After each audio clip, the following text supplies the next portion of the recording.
O que é, de verdade, ser mais inteligente? É sobre isso que a gente vai conversar hoje.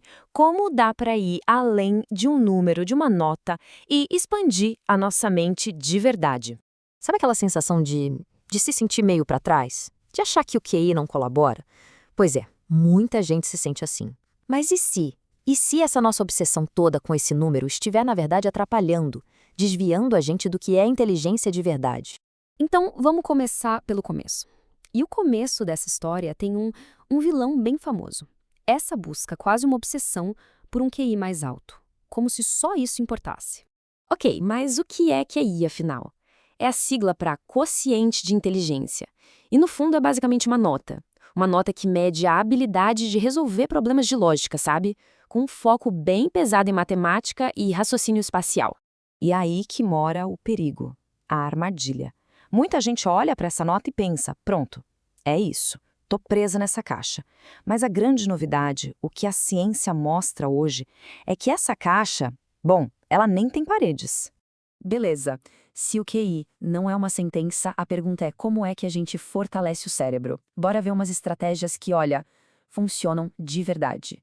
A ideia central é simples, mas é revolucionária. Pensa assim, o cérebro é como um músculo. Quanto mais a gente usa, mais forte ele fica. O nome disso é neuroplasticidade, e é essa chave para a gente destravar um potencial que, por muito tempo, se achou que era fixo, que não mudava. Mas como é que se exercita esse músculo? Bom, tem 4 hábitos que são poderosíssimos. Primeiro, jogos cognitivos. Pensa num xadrez, algo que desafia a lógica. Segundo, exercício físico regular. Isso faz o sangue e o oxigênio bombarem para o cérebro. Terceiro, meditação. Ajuda a acalmar a mente, a melhorar o foco. E por último, talvez o mais importante de todos, dormir bem. Ter um sono de qualidade. Não tem jeito, né? Cuidar do corpo é o primeiro passo para cuidar da mente. Certo, então a gente já entendeu como dá para tentar aumentar o QI. Mas agora vamos fazer uma pausa. Respirar fundo e pensar numa coisa ainda mais importante. Será que toda essa preocupação faz mesmo sentido? Pensa comigo, é só uma nota. Uma nota num teste super específico de lógica. Se alguém tira uma nota baixa numa prova de história na escola, isso define a pessoa para sempre? Claro que não, né? Então, por que a gente dá tanto poder, tanta importância para essa única nota? E olha só que interessante, aqui fica claro o limite do QI. Para alguém que trabalha com programação, com ciência, ok, a lógica do QI é relevante, mas como é que um teste desses vai medir a genialidade de um atleta que decide tudo numa fração de segundo, ou a alma de um músico, a visão de um artista? Não tem como, simplesmente não dá. A inteligência humana nossa, é muito maior que isso. E tudo isso leva a gente para uma virada de chave, uma mudança de perspectiva. E se, em vez de correr atrás de um número, a gente buscasse algo muito mais valioso, tipo um aprendizado de verdade, profundo? O lance não é só decorar coisa para passar numa prova. O objetivo real é conseguir conectar as ideias. É transformar um monte de informação solta numa rede onde tudo faz sentido, sabe? E para ajudar nisso, existe uma técnica que nossa, de uma simplicidade genial. Essa é a técnica Feynman, do físico Richard Feynman, que ganhou até prêmio Nobel. E a beleza dela está na simplicidade. Funciona assim, ó. Primeiro, a gente escolhe o conceito que quer aprender. Segundo, e aqui está o pulo do gato, a gente tenta explicar esse conceito com as palavras mais simples do mundo, como se fosse para uma criança de 10 anos.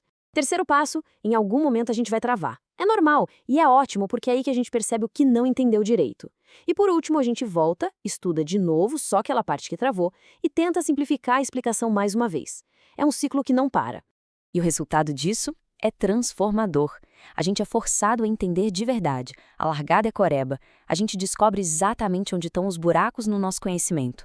Aquelas ideias que pareciam super complexas, de repente ficam simples. E o melhor de tudo, isso constrói uma confiança gigante na nossa própria capacidade de aprender o que for. E quando a gente começa a pensar no aprendizado desse jeito, o mundo meio que se abre. De repente, a gente percebe que está literalmente cercado por uma biblioteca infinita de conhecimento. É isso. O conhecimento não está mais preso dentro de prédios, sabe? A era digital basicamente derrubou os muros da sala de aula. Hoje a gente tem acesso direto às mentes mais brilhantes do planeta, de qualquer lugar a qualquer hora. E as opções são muitas. Quer aprender de um jeito mais visual, mais divertido? Tem canais sensacionais no YouTube. Quer algo mais estruturado, com nível de universidade? Existem plataformas com cursos das melhores faculdades do mundo. E claro, nunca vamos esquecer o poder das boas e velhas bibliotecas. Sejam as de verdade ou as digitais, o conhecimento tá lá, organizadinho, só esperando.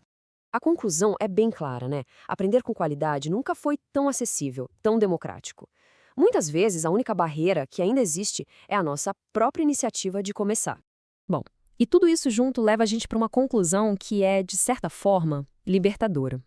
Uma maneira totalmente nova de enxergar a nossa própria genialidade. Porque no fim do dia, inteligência de verdade não é um número frio numa tabela. É uma mistura única, sabe? Um conjunto de habilidades, paixões, talentos, conhecimentos. É isso que torna cada pessoa única e genial à sua maneira. Então, a proposta é abandonar aquela pergunta limitadora: qual é o meu nível de inteligência? E, em vez disso, fazer uma pergunta muito mais poderosa, muito mais criativa e, no fundo, muito mais verdadeira. De que formas eu sou inteligente? A resposta para essa pergunta, essa sim pode surpreender. Vale a pena pensar nisso.